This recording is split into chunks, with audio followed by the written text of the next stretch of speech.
जो धर्म में हमारे महात्माओं ने, हमारे गुरुओं ने सब कुछ छोड़ा है, मुझे अजीब लगता है कि अगर छोटी सी चीज की लालच भी हो।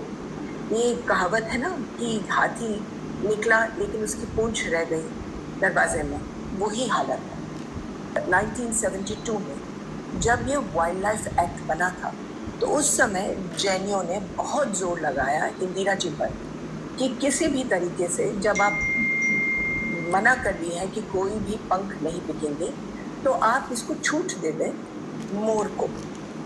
इंदिरा जी ने मान लिया और छूट मिल गई इस एक्ट में कि मोर पंख बिक सकते हैं। अब आप समझ लीजिए, एकदम से जब मोर पंख को छूट दी गई तो ये दरवाजा जब खुलता है तो उसमें अच्छे लोग भी आते हैं, बुरे लोग भी आते हैं। ये जो 15 लाख नहीं, मैं तो कहती हूँ 20 लाख से ज्यादा है मोर जो मरे हैं।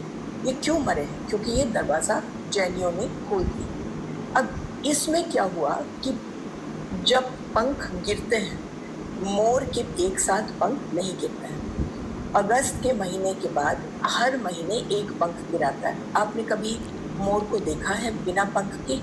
नहीं, मोरनी के पंख नहीं होते, मोर के तो पंख हमेशा होते हैं और वो यूं गिराता नहीं है। अब इंसान इंतजार में ये नहीं होता है कि एक पंख कहीं जंगल में गिर जाए तो उसको ढूंढ करके ले आए, क्योंकि जैसे ही वो एक पंख गिरता है वो धरती के जो छोटे छोटे जानवर हैं, क्योंकि इसमें कैल्शियम भरा है, उसको खा जाते हैं। तो नतीजा ये हुआ है कि मोर को मारा जाता है।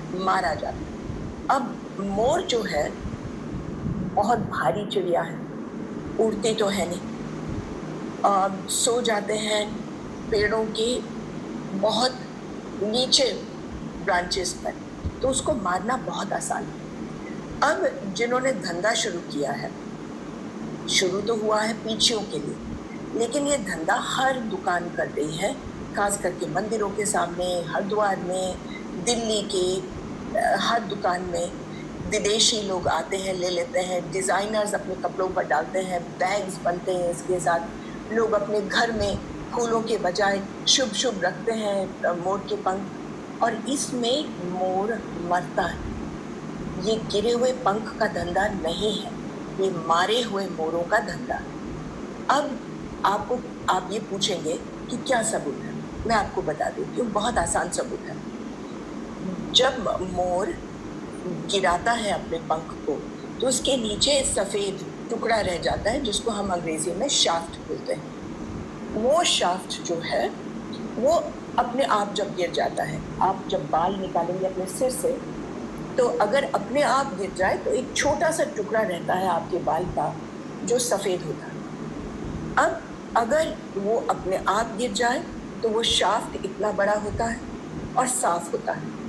अगर ये खींचे गए हैं एक मरे हुए शरीर से तो वो शाफ्ट जो है उसका इतना हिस्सा खून से लगा होता है, भरा होता है। तो अब बेचने वाले इसको साफ नहीं कर सकते अभी तक, चाहे पानी से करो चाहे साबुन से करो। तो वो क्या करते हैं, वो शाफ्ट को काट देते हैं। जो मोर के पंख बिक रहे हैं बाजार में, एक पंख पूरे देश में उसका शाफ्ट नहीं है।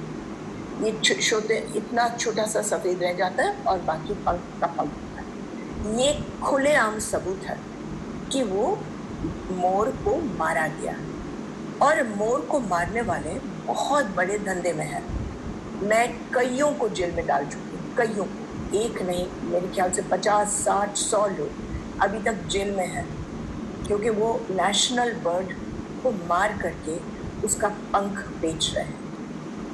कुछ लोग हैं जो मांस खाते हैं, बहुत कम, आधे अधूरे 2-4 हो, लेकिन ज़्यादातर जो है वो पंख के लिए मारे जाते हैं और फिर वो दुकानों में डाल दिया जाता है। एक पीछे जो है वो 1, 2, 3 पंख से लिए जाते हैं।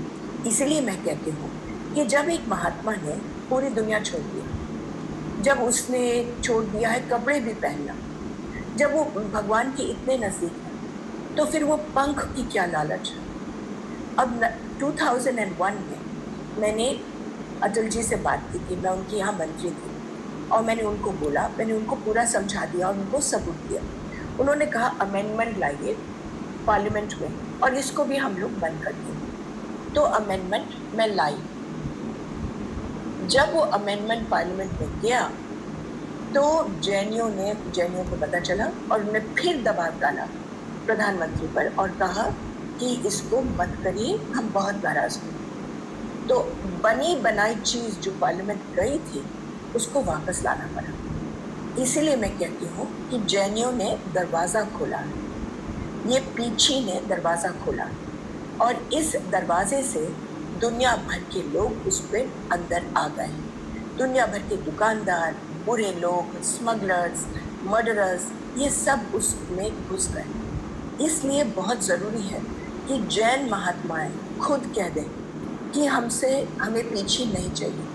आखिर जो श्वेतांबर जैन है वो रस्सी इस्तेमाल करते हैं, या फूल झाड़ू अगर करना है तो बिल्कुल ही फूल झाड़ू इतनी सुंदर चीज़ है, उसको बांधिए। लेकिन पंख जितना बांधेंगे, एक तो एक भी जानवर नहीं बचता है वो पंख लगाने से और उसकी पीछे बनाने से। दूसरा, हर एक जब लोग जाते हैं, चाहे दिगंबर महात्मा मांगे ना, लेकिन फिर भी एक आदत बन गई है कि लोग फूलों के बजाय उनको पीछी देते हैं। एक एक के पास 2, 4, 5, 10 उससे भी ज़्यादा है जो पड़े रहते हैं। ये सब लाशें हैं बेटी, ये सब लाशें। इनको, इस रिवाज को बंद करना ज़रूरी है।